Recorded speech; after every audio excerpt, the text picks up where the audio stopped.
నమస్తే welcome to up front news. ముందుగా headlines. అమరావతిలోని అనంతవరంలో వన మహోత్సవం. ఎకో పార్కులో మొక్కలు నాటనున్న సీఎం, డిప్యూటీ సీఎం.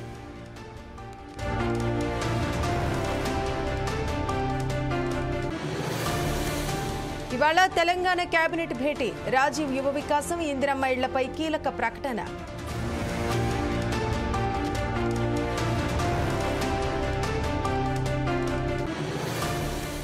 సిట్ విచారణకు Prabhakar Rao హాజరుపై suspense. Phone tapping కేసులో కీలకంగా వ్యవహరించిన ఎస్ఐబి మాజీ చీఫ్.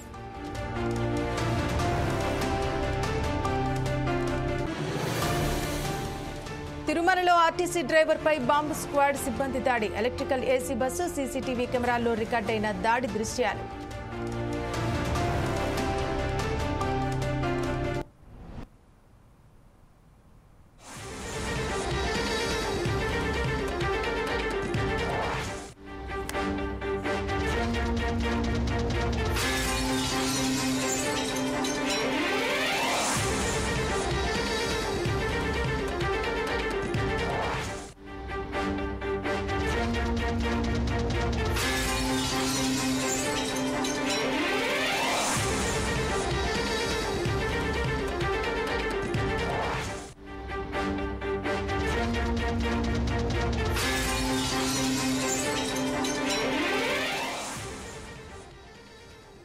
ఇవాళ తెలంగాణ కేబినెట్ భేటీ కానుంది. ముఖ్యమంత్రి రేవంత్ రెడ్డి అధ్యక్షతన మధ్యాహ్నం 3 గంటలకు తెలంగాణ సెక్రటేరియట్లో జరగనున్న ఈ సమావేశంలో రాష్ట్ర అభివృద్ధి, సంక్షేమం, పరిపాలనకు సంబంధించిన పలు కీలక అంశాలపై చర్చలు జరగనున్నాయి.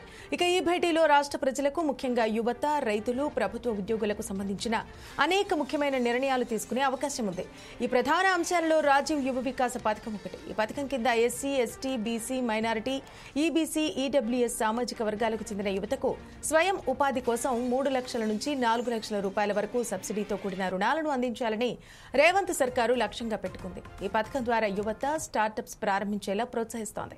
యువతీ యువకులు ఆర్థికంగా నిలదొక్కునేలా చేస్తోంది. ఇవాల్టి కేబినెట్ సమావేశంలో పథకం యొక్క ప్రయోజనాలు పొందే లబ్ధిదారుల ఫైనల్ ఎంపిక, అమలు విధానాలపై చర్చించే అవకాశం ఉంది.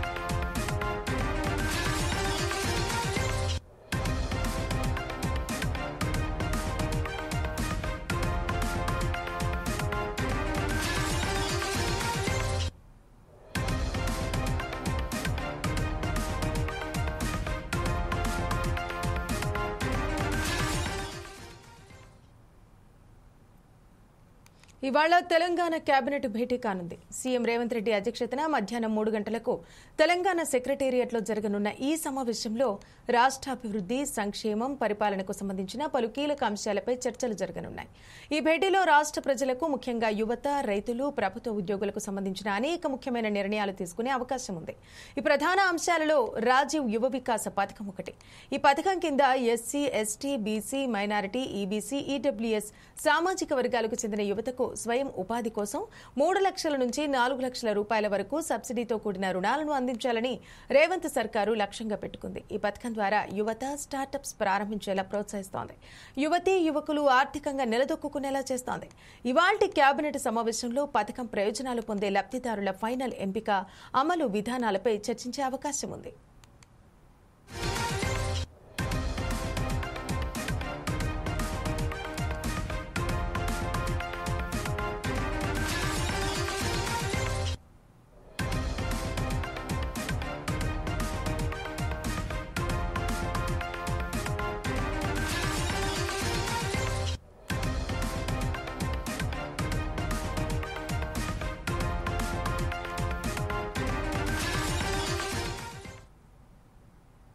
ఇవాళ తెలంగాణ కేబినెట్ భేటీ కానుంది. సీఎం రేవంత్ రెడ్డి అధ్యక్షతన మధ్యాహ్నం 3 గంటలకు తెలంగాణ సెక్రటేరియట్లో జరగనున్న ఈ సమావేశంలో రాష్ట్ర అభివృద్ధి, సంక్షేమం, పరిపాలనకు సంబంధించిన పలు కీలక అంశాలపై చర్చలు జరగనున్నాయి.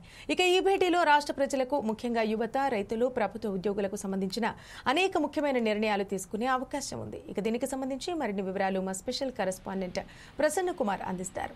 ప్రసన్న కుమార్, చెప్పండి. మరి కాసేపట్లో కేబినెట్ సమావేశం జరగనుంది. మొన్నటి వరకు పోస్ట్ పోయిన అయినటువంటి ఈ రాజీవ్ యువ వికాస పథకం గురించి కూడా ఇవాళ చర్చించనున్నారు. దీనికి సంబంధించి పూర్తి వివరాలు తెలపండి. శ్రవంతి, పలు కీలక అంశాలపై చర్చించేందుకు ఈ రోజు రాష్ట్ర మంత్రివర్గం సచివాలయంలో సమావేశం కానుంది. మధ్యాహ్నం 3 గంటలకు ముఖ్యమంత్రి రేవంత్ రెడ్డి అధ్యక్షతన కేబినెట్ భేటీ జరగనుంది. రాజీవ్ యువ వికాసం, ఇందిరమ్మ ఇండ్లు, ఉద్యోగుల పెండింగ్ సమస్యలు, వానాకాలం సాగు, అదేవిధంగా ఆర్టీసీ కార్మిక సమస్యలు, ఉద్యోగులకి పెండింగ్ ఉన్నటువంటి బిల్స్ ఏవైతున్నాయో వాటిపైన ప్రధానంగా చర్చ జరగడం తెలుస్తా ఉంది. అయితే సంక్షేమ పథకాల అమలులో సహా కీలక అంశాలపై మంత్రివర్గ సమావేశంలో చర్చించినట్టు తెలుస్తా ఉంది. రాజీవ్ యువ వికాసం, ఉద్యోగుల సమస్యలు, రహదారులు, కాళేశ్వరం ప్రాజెక్టుపై ప్రధానంగా చర్చ జరిగే అవకాశం ఉంది. అయితే రాజీవ్ యువ వికాసం పథకంలో 5 లక్షల మంది లబ్ధి చేకూర్చాలని ప్రభుత్వం భావించగా అంచనాలకు మించి సుమారు 16.5 లక్షల దరఖాస్తులు వచ్చాయి. మొదటి విడతలో 1 లక్ష వరకు కేటగిరీ లబ్ధిదారులకు రాష్ట్ర ప్రభుత్వం భావించినప్పటికీ గందరగోళం తలెత్తే అవకాశం ఉన్నందున దాన్ని వాయిదా వేశారు. మరికొంతమందికి లబ్ధి చేకూర్చేలా నిర్ణయాలు తీసుకున్న అంశంపై చర్చించే అవకాశం ఉంది. అయితే ఇందిరమ్మ ఇండ్ల పథకంలో నియోజకవర్గానికి 3,500 ఇండ్లు మొదటి విడతలు ఇచ్చేందుకు కసరత్తు జరుగుతోంది. ఇప్పటికే సుమారు 2.5 లక్షల మందికి మంజూరు పత్రాలు ఇచ్చారు. అయితే ఇందిరమ్మ ఇళ్లకు ఇసుక, ఇటుక, స్టీలు, ఇతర నిర్మాణ సామాగ్రి అందుబాటులో చౌకదారులకు అందించే అంశంపై చర్చించనున్నట్టు తెలుస్తోంది. అయితే ప్రభుత్వ ఉద్యోగులకు పెండింగ్ డిఏలు, ఇతర అంశాలపై కీలక నిర్ణయాలు తీసుకునే అవకాశం ఉంది. అయితే ఆర్టీసీ కార్మిక సమస్యలపైన కూడా ఈ సమావేశంలో చర్చించినట్టు తెలుస్తా ఉంది. అయితే వానాకాలం సాగు సన్నద్ధత, రైతు భరోసాపై చర్చించినట్టు సమావేశం. అయితే రాష్ట్రంలో హ్యామ్ పద్ధతిలో రోడ్ల నిర్మాణంపై కూడా చర్చించనున్నారు. అయితే కాళేశ్వరం ప్రాజెక్టుపై విజిలెన్స్, ఎన్డీఎస్ఏ నివేదికలపై మంత్రివర్గంలో చర్చించనుందని తెలుస్తోంది. మేడిగడ్డ సహా అన్నారం, సుందిళ్ల ఆనకట్టల పునరుద్ధరణకు ఏం చేయాలనే అంశంపై కూడా చర్చిస్తారు. అయితే మేడిగడ్డ 7వ పిల్లర్ పొంగడంతో నిర్లక్ష్యంగా వ్యవహరించిన ఇంజనీర్లు, నీటిపారుదల అధికారులపై చర్యలు తీసుకోవాలని విజిలెన్స్ నివేదిక ఇచ్చింది. 57 మందిపై బాధ్యులపై ఎలాంటి చర్యలు చేపట్టే అంశంపై కూడా ఈ రోజు కేబినెట్ లో చర్చిస్తామని తెలుస్తోంది. అయితే కాళేశ్వరం ప్రాజెక్టుపై ఎన్డీఎస్ఏ, విజిలెన్స్ నివేదికలు, నీటి పారుదల శాఖ మంత్రివర్గ సమావేశంలో పవర్ పాయింట్ ప్రెజెంటేషన్ ఇవ్వనట్లు తెలుస్తా ఉంది. Thank you Prasanna.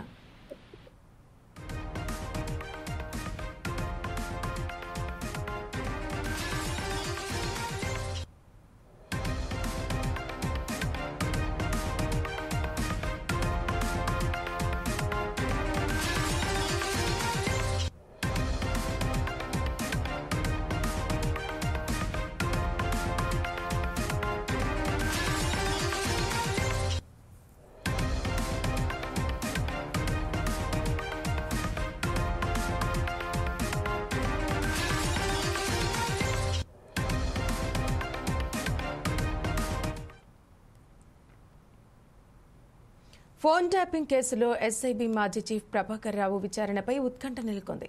సిట్ విచారణకు ప్రభాకర్ రావు హాజరుపై సస్పెన్స్ కొనసాగుతోంది. ఇవాళ సిట్ ఎదుట విచారణకు ప్రభాకర్ హాజరు కావాల్సి ఉంది. అయితే ఇప్పటి వరకు ఇండియాకు ప్రభాకర్ రావు చేరుకోలేదు. భారత్కు వచ్చేందుకు మరింత సమయం పట్టే అవకాశం ఉన్నట్టు తెలుస్తోంది. ప్రభాకర్ 1 టైం ట్రావెలింగ్ వీసా తీసుకోలేదని పోలీసులు చెబుతున్నారు. ట్రావెలింగ్ వీసా తీసుకున్న 3 రోజుల్లో ఇండియాకు రావాలని ఇప్పటికే సుప్రీంకోర్టు స్పష్టం చేసింది. ఇక ఇతర దేశాలకు వెళ్లొద్దని కండిషన్ కూడా పెట్టింది. ఈ నేపథ్యంలో ప్రభాకర్ కు 1 టైం ట్రావెలింగ్ వీసా ఇవ్వాలని కేంద్రం ఆదేశించింది. అయితే ప్రభాకర్ ఇప్పటి వరకు 1 టైం ట్రావెలింగ్ వీసా తీసుకోలేదని పోలీసులు వెల్లడించడంతో ఇప్పుడు ప్రభాకర్ అసలు ఇండియాకు వస్తారా, రారా, సిటీ ఎదుట విచారణకు హాజరవుతారా లేదా అన్నది ఆసక్తికరంగా మారింది. మరోవైపు ఫోన్ ట్యాపింగ్ కేసులో కీలకంగా వ్యవహరించిన ప్రభాకర్ రావును విచారిస్తేనే కేసు కొలిక్కి వచ్చే అవకాశం ఉందని పోలీసులు అంటున్నారు. దీంతో ఫోన్ ట్యాపింగ్ కేసులో ఎస్ఐబీ మాజీ చీఫ్ ప్రభాకర్ రావు సిట్ విచారణకు వస్తారా, రారా అన్నదానిపై సస్పెన్స్ కొనసాగుతోంది.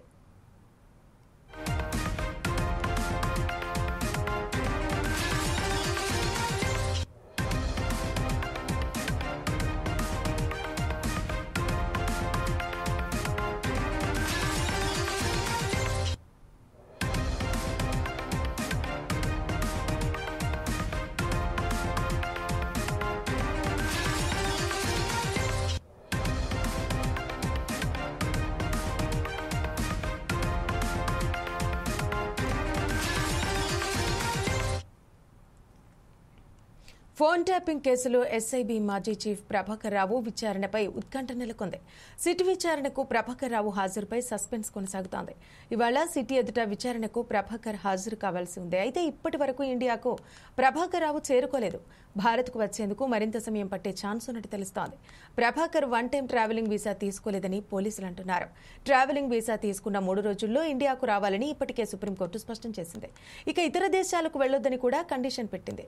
ఈ నేపథ్యంలో ప్రభాకర్కు వన్ టైం ట్రావెలింగ్ వీసా ఇవ్వాలని కేంద్రం ఆదేశించింది.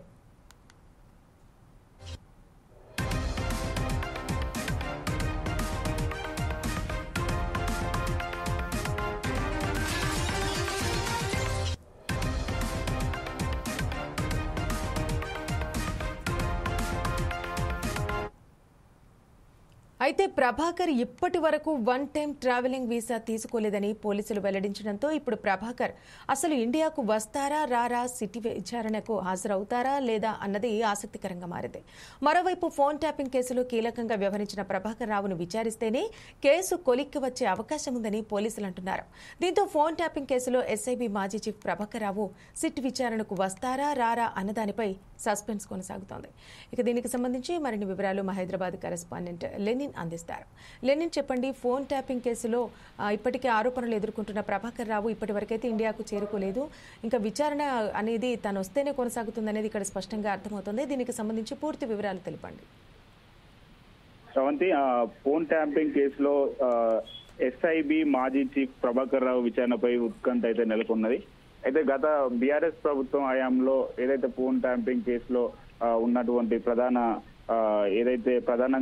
ప్రార్థ పోషించినటువంటి ప్రభాకర్ రావు పైన అయితే విచారణ జరుపుతున్నారు. ఈ విచారణ నేపథ్యంలో సిట్ విచారణకు ప్రభాకర్ రావాలని చెప్పేసి ఏదైతే దానికి సంబంధించినటువంటి నోటీసులు ఇవ్వడం జరిగింది. ఈ రోజు సిట్ ముందు హాజరు కావాల్సిన ప్రభాకర్ రావు ఇప్పటి వరకు అయితే రాలేదు. అయితే మనకున్నటువంటి సమాచారం ఏంటంటే ప్రభాకర్ రావు వచ్చేదానికి మరింత సమయం పట్టే అవకాశం ఉన్నట్లయితే పోలీసులు అయితే పేర్కొంటున్నారు. అసలు ప్రభాకర్ రావు రావాలని చెప్పేసి సుప్రీం కండిషన్ ప్రకారం వన్ టైం ట్రావెలింగ్ వీసా ఇవ్వాలని చెప్పేసి కూడా కేంద్రం అయితే ఆదేశాలు ఇచ్చింది.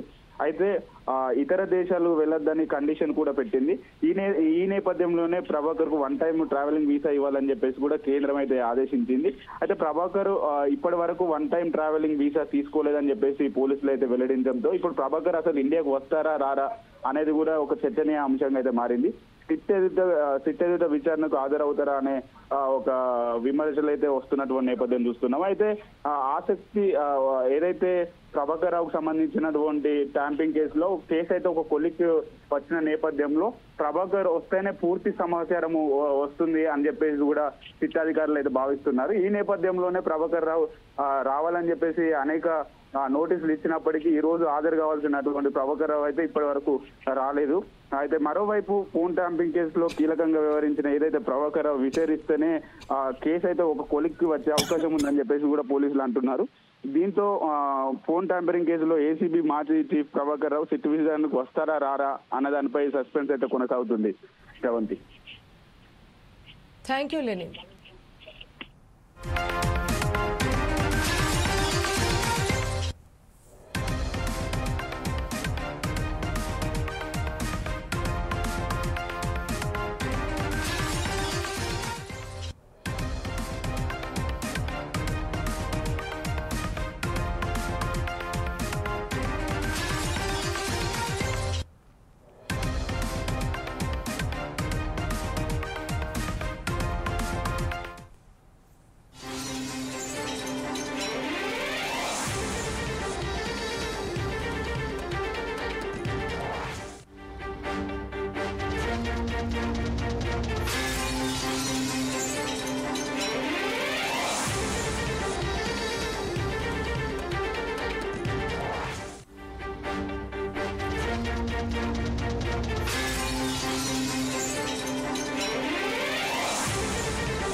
ఏపీలోని కూటమి సర్కారు పర్యావరణ పరిరక్షణ, ప్లాస్టిక్ వినియోగం నిషేధంపై దృష్టి సారించింది. ఇందులో భాగంగా వన మహోత్సవ కార్యక్రమాన్ని ఘనంగా నిర్వహించేందుకు సిద్దమైంది. ఇవాళ రాజధాని అమరావతి పరిధిలోని అనంతవరంలో ప్రపంచ పర్యావరణ దినోత్సవాన్ని పురస్కరించుకుని వన మహోత్సవ కార్యక్రమాన్ని తలపెట్టింది. 1,00,00,000 మొక్కలు నాటాలని ఏపీ ప్రభుత్వం నిర్ణయం తీసుకుంది. అనంతవరం ఎకో పార్కులో జరగనున్న ఈ కార్యక్రమంలో ముఖ్యమంత్రి చంద్రబాబుతో పాటు డిప్యూటీ సీఎం పవన్ కళ్యాణ్, మంత్రులు, ప్రజాప్రతినిధులు పాల్గొననున్నారు. ఎకో పార్కులో మొక్కలు నాటనున్నారు. అనంతరం అక్కడ ఏర్పాటు చేసిన బహిరంగ సభలో ప్రసంగించనున్నారు. మొక్కలు నాటడం వల్ల కలిగే ప్రయోజనాలు, ప్లాస్టిక్ వినియోగం వల్ల పర్యావరణానికి కలిగే దుష్పరిణామాలను వివరించనున్నారు సీఎం, డిప్యూటీ సీఎం. ఇక ఈ వన మహోత్సవం కార్యక్రమం ద్వారా ఒకే రోజులో రాష్ట్ర వ్యాప్తంగా రికార్డు స్థాయిలో 1,00,00,000 మొక్కలను నాటడం లక్ష్యంగా పెట్టుకుంది కూటమి ప్రభుత్వం. వనం మనం కార్యక్రమం కింద బ్రాండ్ చేయబడిన ఈ ప్రచారం రాష్ట్ర ప్రకృతి దృశ్యాన్ని మార్చడంతో పాటు 2047 నాటికి ప్రస్తుత 29% నుంచి ప్రతిష్టాత్మకమైన 50% పచ్చదనాన్ని పెంచే దీర్ఘకాలిక లక్ష్యంతో అడుగులు వేస్తున్నారు. ఇప్పటికే జిల్లా, నియోజకవర్గం, మండలం, గ్రామాల్లో ఈ కార్యక్రమం నిర్వహించాలని ఆదేశాలు జారీ చేశారు.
ఏపీలోని కూటమి సర్కారు పర్యావరణ పరిరక్షణ, ప్లాస్టిక్ వినియోగం నిషేధంపై దృష్టి సారించింది.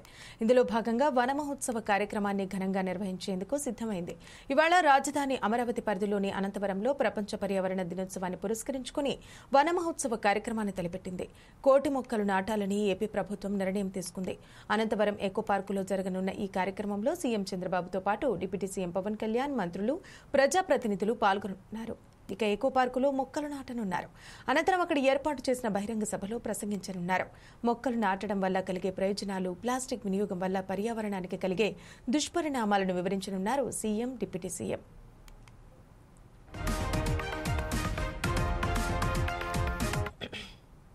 ఇక ఈ వన మహోత్సవం కార్యక్రమం ద్వారా ఒకే రోజులో రాష్ట్ర వ్యాప్తంగా రికార్డు స్థాయిలో 1,00,00,000 మొక్కలను నాటడం లక్ష్యంగా పెట్టుకుంది ఈ కూటమి ప్రభుత్వం.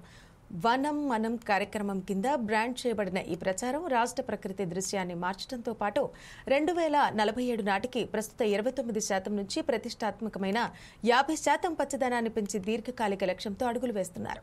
ఇప్పటికే జిల్లా, నియోజకవర్గం, మండలం, గ్రామాల్లో ఈ కార్యక్రమం నిర్వహించాలని ఆదేశాలు జారీ చేశారు. ఇక దీనికి సంబంధించి మరిన్ని వివరాలు మా స్పెషల్ కరెస్పాండెంట్ ప్రసన్న కుమార్ అందిస్తారు. ప్రసన్న, శ్రవంతి, ఆంధ్రప్రదేశ్ ప్రభుత్వము ఈరోజు జూన్ 5న వన మహోత్సవం పెద్ద ఎత్తున నిర్వహించబోతా ఉన్నారు. పర్యావరణం అనేది ప్రపంచం ఎదుర్కొన్న ప్రధాన సమస్యల్లో ఒకటి. మనిషి మనుగడకు చిన్నభిన్నం చేస్తూ అధిక ఉష్ణోగ్రతలు, అకాల వర్షాలు, వడగాల్పులు సహా ప్రకృతి విపత్తులతో పాటు మరెన్నో వాతావరణ సమస్యలకు ప్రధాన కారణం పర్యావరణం. అలాంటి పర్యావరణం పరిరక్షణకు మొక్కల పెంపకమే పరిష్కారం అని ఆంధ్రప్రదేశ్ ప్రభుత్వము భావించి 1,00,00,000 మొక్కలు పెంచడమే లక్ష్యంగా ఈ కార్యక్రమాన్ని అన్ని రకాల ఏర్పాట్లు చేసిందని చెప్పవచ్చు. అయితే ఆంధ్రప్రదేశ్ ప్రభుత్వం అటవీ ప్రాంతాలు సహా గ్రామాలు, పట్టణాలు, నగరాల్లో ఖాళీ ప్రదేశాలతో పాటు రోడ్లకు ఇరువైపులా మొక్కలు నాటనున్నారు. పచ్చదనం పెంపు సహా పౌరులకు స్వచ్ఛమైన వాతావరణం అందించాలనేదే ఆంధ్రప్రదేశ్ ప్రభుత్వ లక్ష్యం, కూటమి ప్రభుత్వ లక్ష్యంగా పెట్టుకున్నట్టు తెలుస్తోంది. అయితే ఏటా వర్షాకాలం మొదలై తొలకరి జల్లులు నేలను తాకగానే మొక్కలు నాటేందుకు సిద్ధమవుతున్న రాష్ట్ర ప్రభుత్వం గతేడాది కూడా ఆగస్టులో వన మహోత్సవ కార్యక్రమాన్ని చేపట్టారు. అయితే ఈసారి నైరుతి ఋతుపవనాలు ముందే రావడంతో జూన్ 5 నుంచి మొక్కలు నాటే కార్యక్రమాన్ని శ్రీకారం చుట్టినట్టు తెలుస్తోంది. అయితే ప్రపంచ పర్యావరణ దినోత్సవం పురస్కరించుకొని ప్రారంభమయ్యే మొక్కల పెంపు పండుగ ఆగస్టు చివరి వరకు కొనసాగనుంది. ఇందులో భాగంగా కోట్లాది మొక్కలు నాటాలని సీఎం చంద్రబాబు ప్రభుత్వం లక్ష్యంగా పెట్టుకుంది. రాజధాని మొదలు పల్లె పట్టణం అనే తేడా లేకుండా అంతటా మొక్కలు నాటే కార్యక్రమం కొనసాగనుంది. సీఎం చంద్రబాబు సహా ఉప ముఖ్యమంత్రి పవన్ కళ్యాణ్, మంత్రులు, ఎమ్మెల్యేలు, ఎమ్మెల్సీలు, చైర్మన్లు సహా ఇతర ప్రజాప్రతినిధులంతా విధిగా మొక్కలు నాటాలని చెప్పేసి రాష్ట్ర ప్రభుత్వం ఆదేశాలు జారీ చేయడం జరిగింది. అయితే తొలి రోజే రాష్ట్ర వ్యాప్తంగా 1 కోటి మొక్కలు నాటాలనే ప్రభుత్వం లక్ష్యంగా పెట్టుకుంది.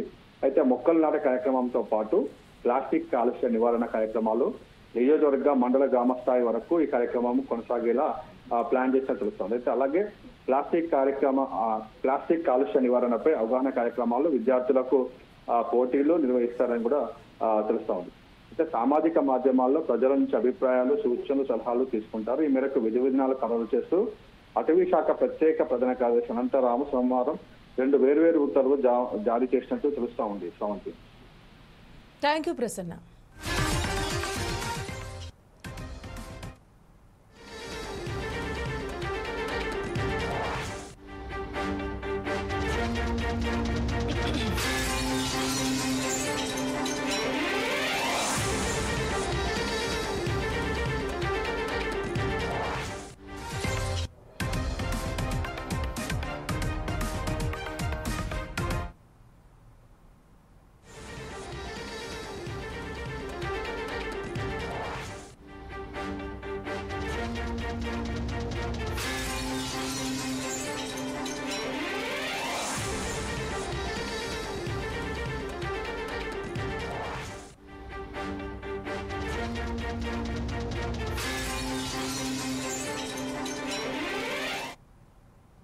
తిరుమలలో డ్యూటీలో ఉన్న ఆర్టీసీ డ్రైవర్పై బాంబు స్క్వాడ్ కానిస్టేబుల్ దాడి చేసిన ఘటన తీవ్ర కలకలం రేపుతోంది. అలిపిరి డిపోకు చెందిన ఎలక్ట్రికల్ ఏసీ బస్సు డ్రైవర్పై బాంబు స్క్వాడ్ కానిస్టేబుల్ చేయి చేసుకున్నాడు.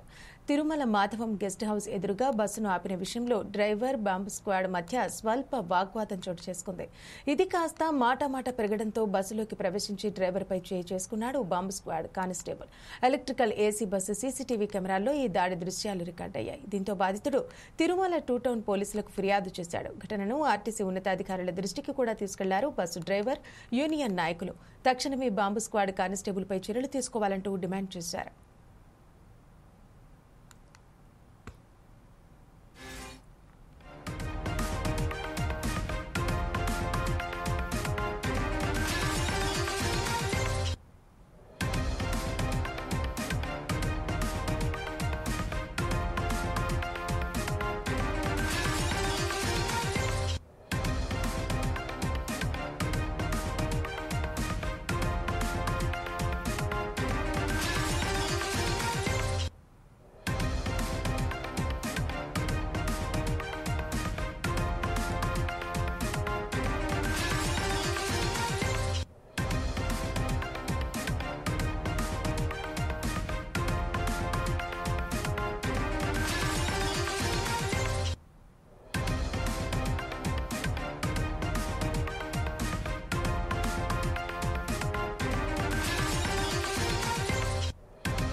తిరుమలలో డ్యూటీలో ఉన్న ఆర్టీసీ డ్రైవర్పై బాంబు స్క్వాడ్ కానిస్టేబుల్ దాడి చేసిన ఘటన తీవ్ర కలకలం రేపుతోంది.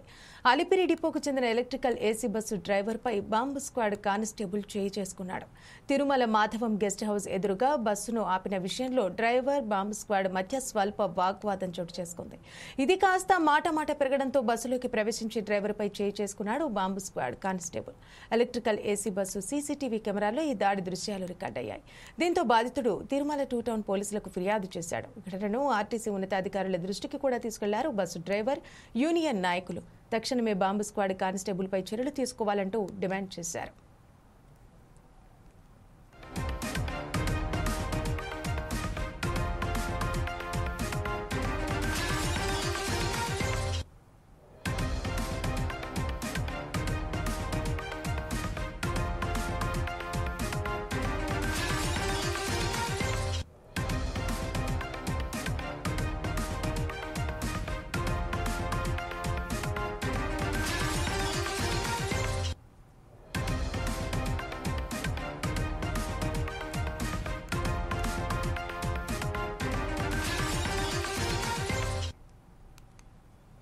ఇక 4 సైడ్స్ టీవీ ఎక్స్క్లూసివ్ విజువల్స్ మనం చూస్తున్నాము. ఒక ఎలక్ట్రికల్ బస్సు అక్కడ తిరుమల ఘాట్ రోడ్డుకి సమీపంలో ఆగి ఉంది. అక్కడ ఒక బాంబు స్క్వాడ్ కానిస్టేబుల్ ఏకంగా బస్సు లోపలికి ఎక్కి ఏకంగా డ్రైవర్పై దాడి చేయడం అనేది జరుగుతోంది. అంటే అంత ఆగ్రహావేశంతో విచక్షణ కోల్పోయి దాడి చేయడం అనేది మరి దారుణం. ఎందుకంటే అక్కడ ప్యాసింజర్స్ ఎక్కుతూనే ఉన్నారు.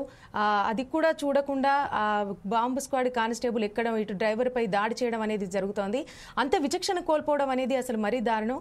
అయితే ఆ డ్రైవర్ కూడా ఇటు కంప్లైంట్ చేయడం జరిగింది, ఇటు పోలీస్ స్టేషన్లో కానివ్వండి, వాళ్ళ యూనియన్ వాళ్ళకి కానివ్వండి. సో వాళ్ళు కూడా ఖచ్చితంగా కానిస్టేబుల్ పై కఠినమైన చర్యలు తీసుకోవాలని వాళ్ళు కూడా కోరుకోవడం జరుగుతోంది. అసలు అక్కడ ఏం జరిగింది ఏంటి అనేది మనం పూర్తి వివరాలు మా ప్రతినిధి లెనిన్ ద్వారా తెలుసుకుందాం. లెనిన్, చెప్పండి, అక్కడ విజువల్స్ చూస్తుంటే మరి దారుణంగా కనిపిస్తుంది. అంత విచక్షణ కోల్పోవడానికి గల ప్రధాన కారణం ఏంటి? అసలు ముందే అక్కడ ఏం చెప్పలేదా ఇక్కడ పార్కింగ్ చేయొద్దు అని బోర్డు కానీ అక్కడ ఏం లేదా అసలు? శ్రవంతి, తిరుమలలో ఆర్టీసీ డ్రైవర్ పై అయితే కానిస్టేబుల్ దాడి జరిగింది. మంగళవారం రాత్రి తిరుమల మాధవం గెస్ట్ హౌస్ ఎదురుగా బస్సు నిలిపి ఉండగా ఈ ఘటన చోటు చేసుకుంది. అలిపిరి డిపోకు చెందిన electronic AC bus driver Avinash రెడ్డిపై బాంబ్ స్క్వాడ్ కానిస్టేబుల్ అయితే దాడి చేశారు. ఎలక్ట్రానిక్ ఏసీ బస్సు సీసీటీవీ కెమెరాల్లో దాడి దృశ్యాలు అయితే రికార్డ్ అయ్యాయి. ఇక ఈ ఘటనపై ఆర్టీసీ ఉన్నతాధికారులు అయితే దృష్టికి డ్రైవర్లు, ఆర్టీసీ యూనియన్ నాయకులు అయితే తీసుకెళ్లారు. డ్యూటీలో ఉన్న డ్రైవర్ పై దాడి చేసింది బాంబు స్క్వాడ్ సిబ్బంది. ఇటు తిరుమల 2 టౌన్ పోలీసులకు ఫిర్యాదు చేశారు. ఆర్టీసీ డ్రైవర్ యూనియన్ నాయకులు మరి ఈ ఘటనపై అంటే ఫిర్యాదు అయితే చేశారు ఉన్నతాధికారులకు. ఇంకా ఈ ఘటనకు సంబంధించి పూర్తి వివరాలు అయితే తెలియాల్సింది Sravanthi. Thank you Lenin.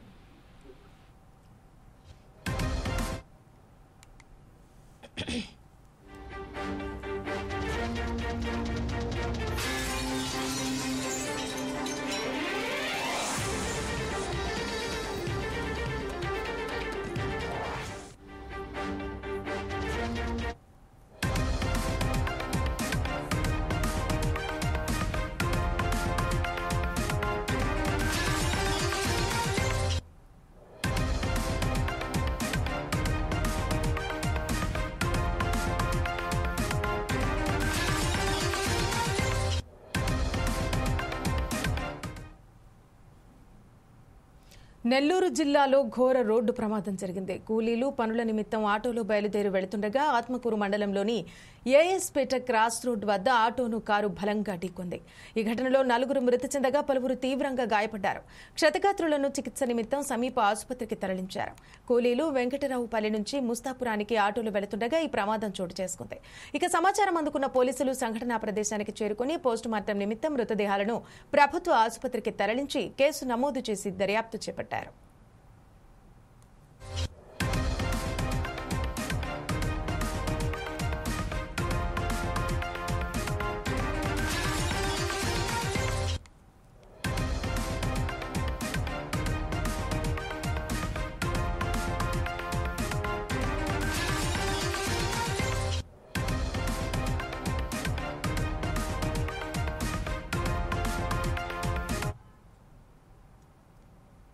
Nellore జిల్లాలో ఘోర రోడ్డు ప్రమాదం జరిగింది. కూలీలు పనుల నిమిత్తం ఆటోలు బయలుదేరి వెళుతుండగా ఆత్మకూరు మండలంలోని ఏఎస్పేట క్రాస్ రోడ్డు వద్ద ఆటోను కారు బలంగా ఢీకొంది. ఈ ఘటనలో 4 మృతి చెందగా పలువురు తీవ్రంగా గాయపడ్డారు. క్షతగాత్రులను చికిత్స నిమిత్తం సమీప ఆసుపత్రికి తరలించారు. కూలీలు వెంకటరావుపల్లి నుంచి ముస్తాపురానికి ఆటోలు వెళుతుండగా ఈ ప్రమాదం చోటు చేసుకుంది. ఇక సమాచారం అందుకున్న పోలీసులు సంఘటనా ప్రదేశానికి చేరుకుని పోస్టుమార్టం నిమిత్తం మృతదేహాలను ప్రభుత్వ ఆసుపత్రికి తరలించి కేసు నమోదు చేసి దర్యాప్తు చేపట్టారు.